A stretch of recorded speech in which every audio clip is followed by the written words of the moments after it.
What we did was just a small exercise about thinking about complexity. Because everybody in spatial planning said we're doing something with complexity. And transition managers also said we're doing something with complexity. So we were wondering, does these two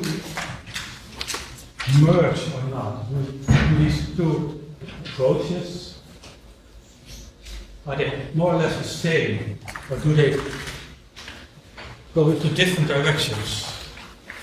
So we did first more or less theoretical exercise, that I'm going to talk with you about now, and then we tried to focus on the process in the Dutch situation about multi-layer safety approach, which was introduced in 2009 as a transition management process.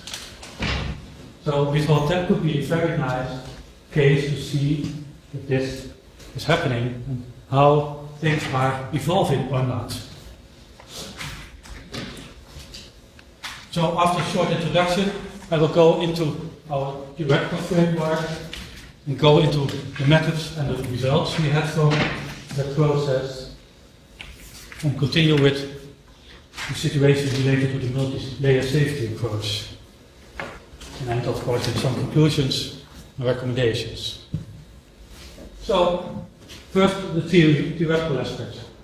We ended at 4 or something like that, the theoretical debate about complexity. But we also have the elements beneath it. How about planning theory and how about transition theory? There are different approaches, many different ideas about it, and how to deal with it. And do they overlap or not? And here, Robert, maybe this is your idea of history and complexity. You can see over here what is happening about dealing with complexity all over the years. It started in 1940, but even before that, there were links to that. And we're actually somewhere around here now. I think there, the planning domain could be centralized, somewhere in that spot. But of course, we are not alone in this world. We're part of a greater program or whatever. So, what we decided was we're going to fix on strategic spatial planning as a phenomenon and transition management at the other part, because they both deal with long-term frames, with long-term scenarios. And they have also the governance idea as an underlayer. They started with dealing with longer terms, how to manage, not really manage, not controlling, but how to handle. I think I would rather use the word handling instead of managing, how to handle the different approaches and the different ideas. What did we want to know? We want to find out if there was, to some extent, a sort of compatibility between these. And how does this multi-layer safety approach develop in this strategy? And we had several sub-questions linked to it, finding out what is the stage of the theoretical debate right now, what is the direction of this debate, and what are the underlying assumptions for these theories. And to what extent do they overlap or diverge or conflict? First, some notions about spatial planning theory, about the transformation processes linked to it. We also said it shapes and frames what is in place, what it might become. It focused on visions, using scenarios, trying to find coherent actions and means for implementations. This is a rough idea about this spatial planning theory, about the strategic spatial planning theory. The transition theory deals with all kinds of situations, dealing in, for instance, the socio-technical regime, the structure we're living in, what does happen and how implies the socio-technical landscape, or the niche innovations, how do they implement and have impact on the different situations. What kind of method did we apply? We started, of course, with literature research. You can have a lot of books there, a lot of articles. What we said now, we just want to have the 5 most influential, at least 5 very influential articles based on 2 articles which have a high citation index score, which might indicate that they are important. It could also be a sort of self-fulfilling prophecy. 2 articles which are recently published, and 1 we thought that would be a sort of wild card. We say, well, we think it's relevant for it. We also checked if the theory itself was put central. And we didn't want any geographical limitations to it, because sometimes we just discuss the strategic spatial planning about Northern Ireland or about a specific situation in Spain. Then we said, no, it's not general enough. We want to have it focused very much on the general approaches. So what did we do? We try to find out in the status. Is it empirically tested or not? Is it used in multiple contexts? What is about its developments? And is there enough constructive criticism delivered? There's a lot of other people link to it and discuss it and use it. For the directions, we want to find out how it developed over the years. The same as the first diagram I showed you about complexity, but now focused only on these 2 elements, strategic spatial planning or transition management. And then about the underlying assumptions. In each of the articles, people are suggesting things in between the lines. But what are they suggesting? That's difficult to get a hold on, to get a grip on. And we read them and read them and read them. We came up with a long list first, then came with a short list. And from this short list we created a table, which I will show you later on. First, about the status of the theory. Here you can see the differences between spatial planning theory and the transition management theory. The status for this moment, or at least a year ago. Let's put it like that, because it's not done last year. It's a bit old already. And you can see there are differences between those 2, but there are also similarities in the status. If you go into the direction, we also created a sort of timeline and figured out in the 5 articles we can check what are the different moments and positions discussed and how do authors deal with it for the strategic spatial planning, but also for transition management. You can see transition management is not so old, it started around 2000, at least according to the articles we have been reading. Maybe we've missed some. If you have an idea and suggest it, please come forward and hand it over to us and we'll include it somehow. But we find out that it's not that old. And you can see in the direction of the debate that it's for the scenario planning or the strategic spatial planning, it's focusing on becoming more than on the transition management theory, because it's about diffusion to other contexts. You can see in the planning theory that it's about using scenarios and backcasting, room for imagining radically different futures, while the transition management theory lacks any target or system knowledge that is addressed. But on the other hand, individual agency is more or less addressed in transition management. What also is missing in the transition management is the lack of the issue of power and politics. It's not addressed at all, at least not to our knowledge in these articles.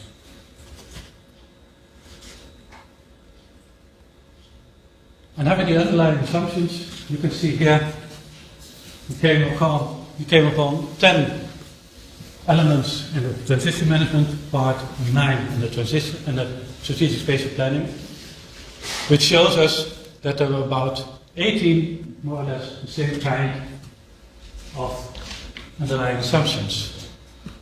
Okay. I have to speed up a bit. Both of them are taking the long term, for instance, as a perspective. There were only 3 of them which were really conflicting.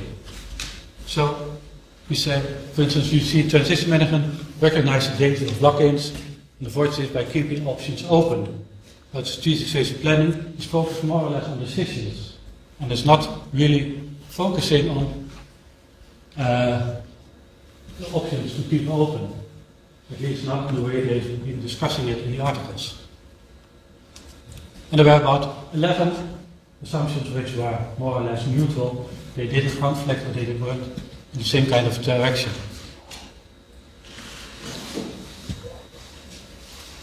Discussing this theory part, this theory analysis, we say, well, we only use 5 articles. Is that enough? No, of course not. But given the time, we said, okay, use it like that. You can also debate about the direction of the theoretical debate. What kind of, we see the direction, is it the right one? We don't know yet. And also the underlying assumptions. We came with 9 and 10 for both theories, which seems to be the same, but we're not sure yet because it's our analysis. Okay, so back to practice. What has happened in the multi-layer safety approach?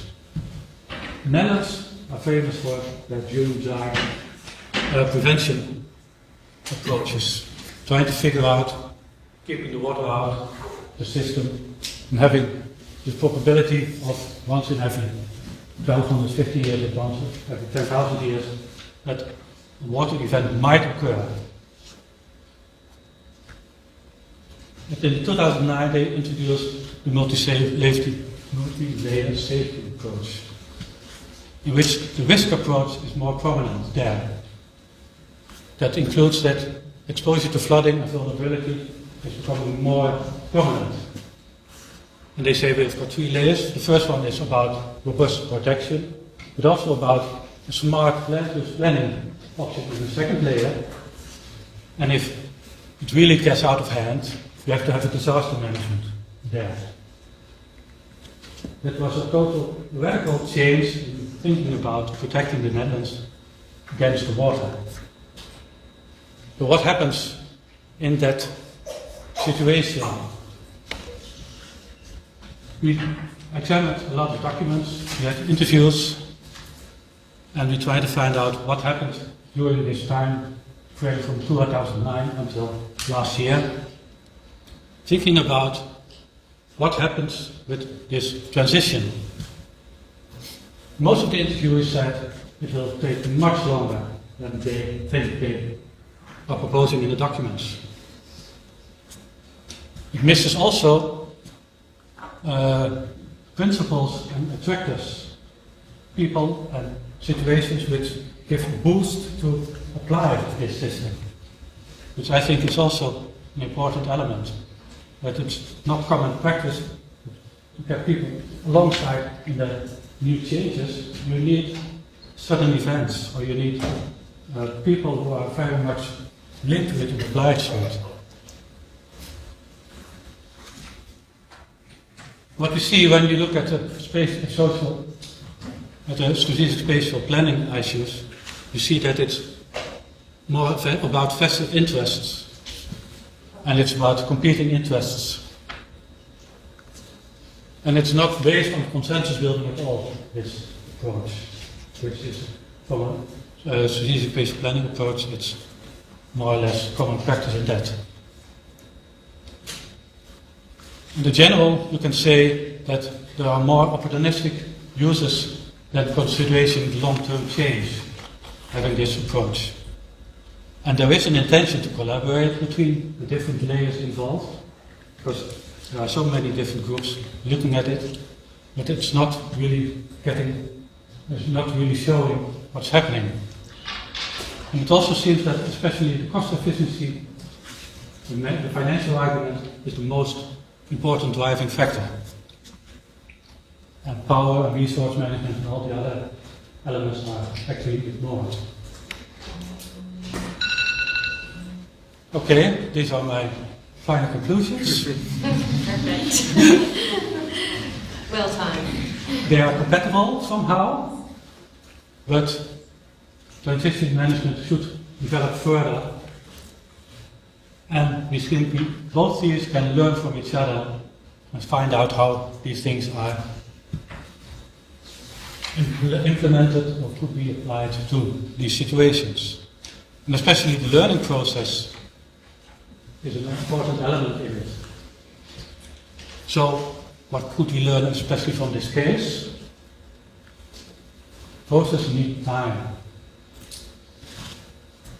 It can't go that easy. Whatever instrument you're using, either very bureaucratic or collaborative or discussing, all the time you need to consider that it takes time. Thank you. Thank you.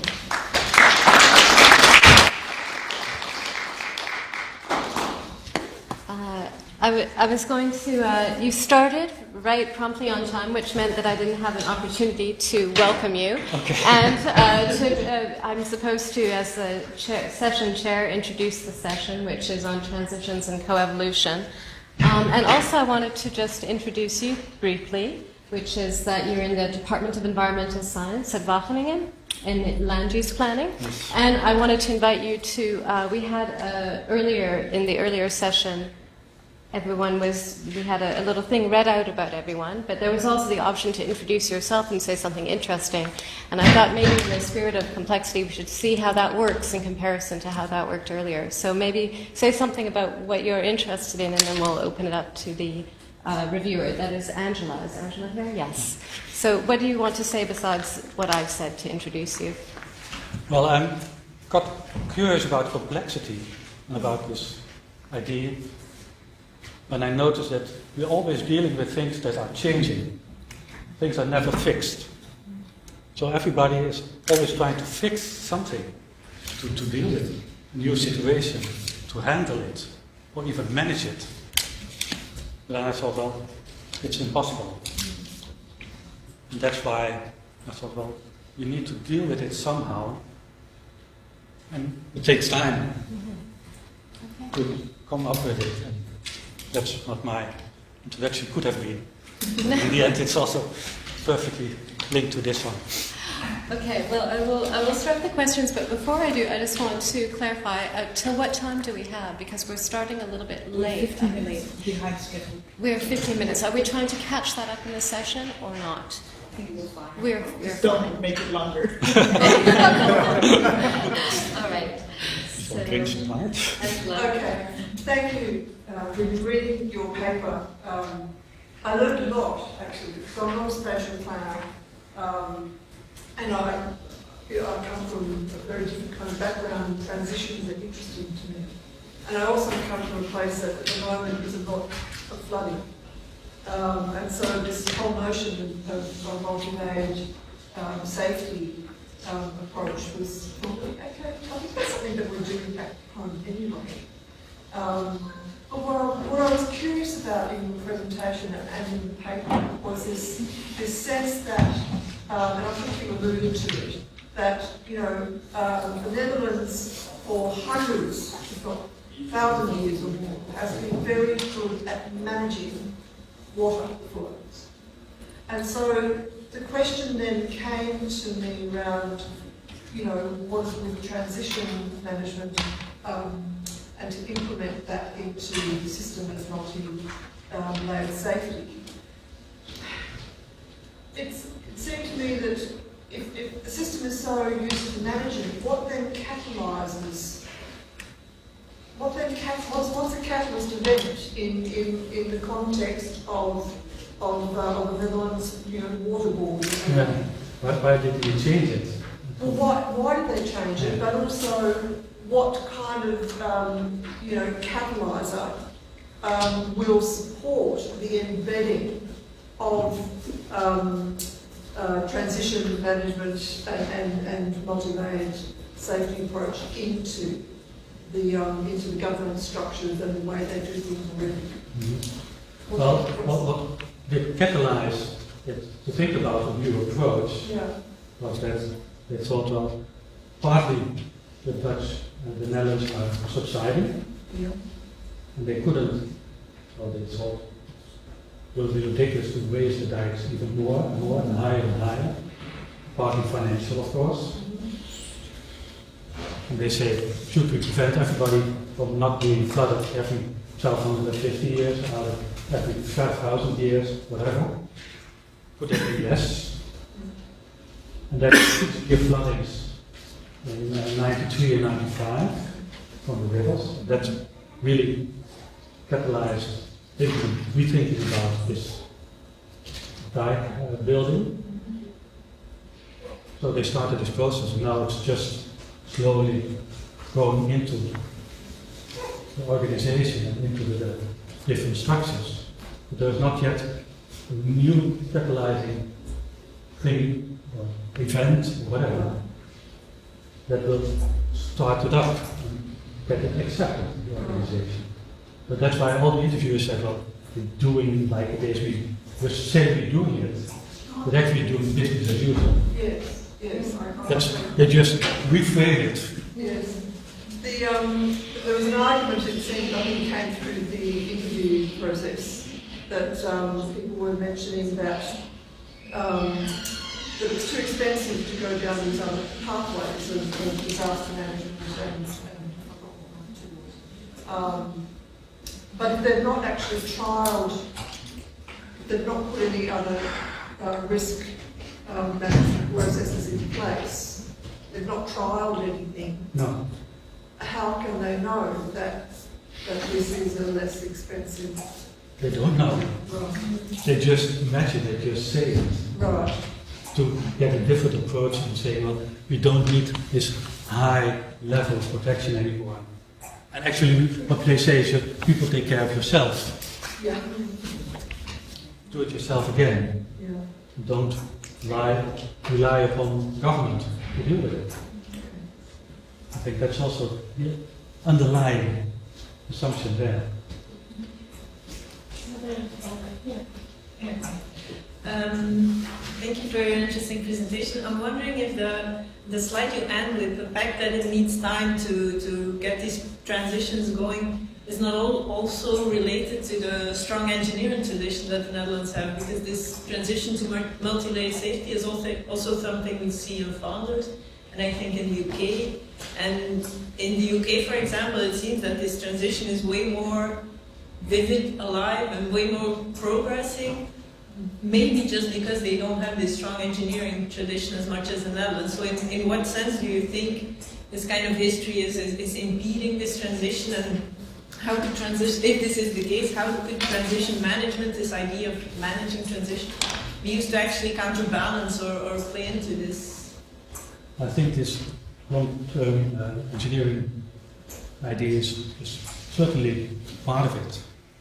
But also I think in the UK they've got recently floodings again, which is these events you need to get it quickly implemented, quickly accepted.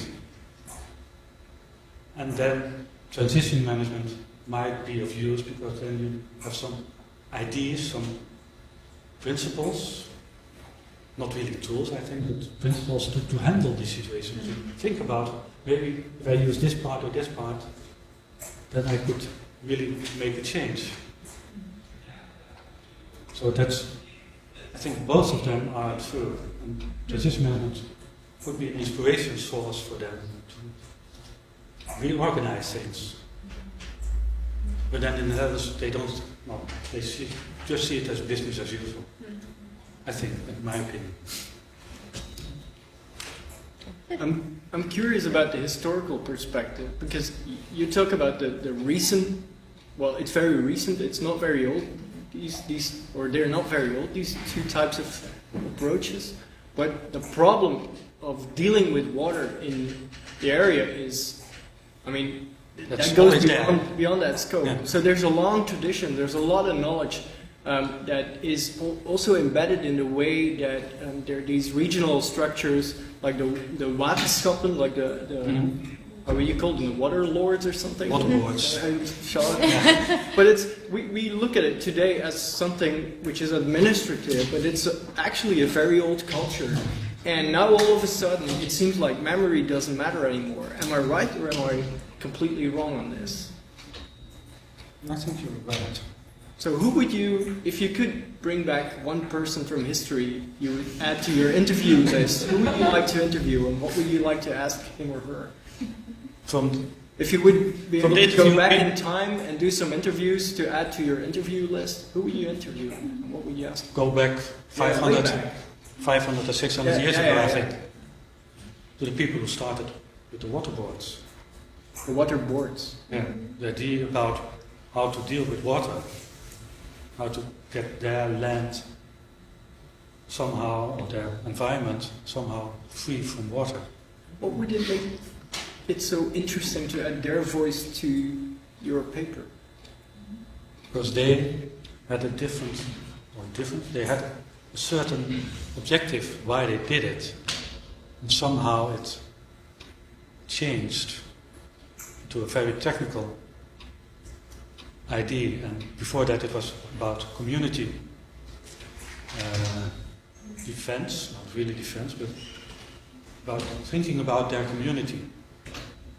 But just looking at the institutional side, in the 1950s, there were still 4,000 waterboards in the lowlands. 4,000. At this moment, there are only 15. So it says. Yeah, but that's that's also a thing that it's reorganizing and reorganizing and reorganizing. Because they say a larger scale, better. it should be better to manage, but then you've got more managers in between, somehow. Thank you so much for the talk, and also I saw all the effort you put in bringing the two theoretical frameworks together. But I'm still left with the question: what is the relevance of comparing those two? So probably I missed it, but could you say a few words on why are you bringing strategic spatial planning together with transition management? Well, they both are examples of transition theory or planning theory. And they both say we're dealing with complexity. So we're just wondering if they are both dealing with complexity, do they have the same underlying assumptions or not? So we're not really bringing them together, we're just comparing them, because they say we're using the same kind of approaches. That's why we thought we should compare them. I had a question that was similar to Ward's in a way, but because I understood in the paper that you were comparing them and you were looking at the areas that overlapped. But what I was not less clear about is in which way do they diverge whereby one could be learning from the other. I'm wondering whether you thought, one of them really tackles something better, and that if you were looking at the process from transition perspective, that you would have this additional insight.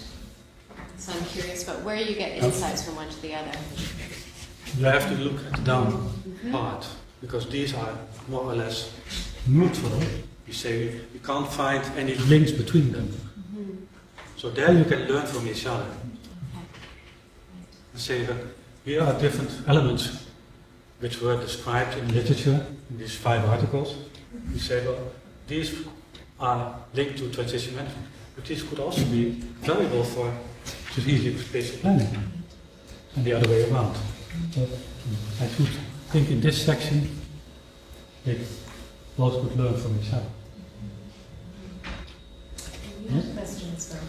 Yeah, I'm not very acquainted with transition theory, but I'm more acquainted with strategic planning, and as you show in one of the slides, there are different types of strategic planning, and actually also different schools. For instance, the Dutch school or Dutch type of strategic planning is very much it's quite specific. So my question was, since your case study is in the Netherlands, can you, and I guess that you consider strategic planning in the Netherlands, or not like the types of strategic planning that there are. Is there a similar context boundedness in transition theory, or is it more general? Well, we started with a more general approach by selecting the articles. It was, well, in the end it turned out to be very Western European focus. We end up with 2 papers by Louis Alvarez, so that's not really the Dutch impact. And transition management was more or less from a Dutch perspective. So there are some differences there.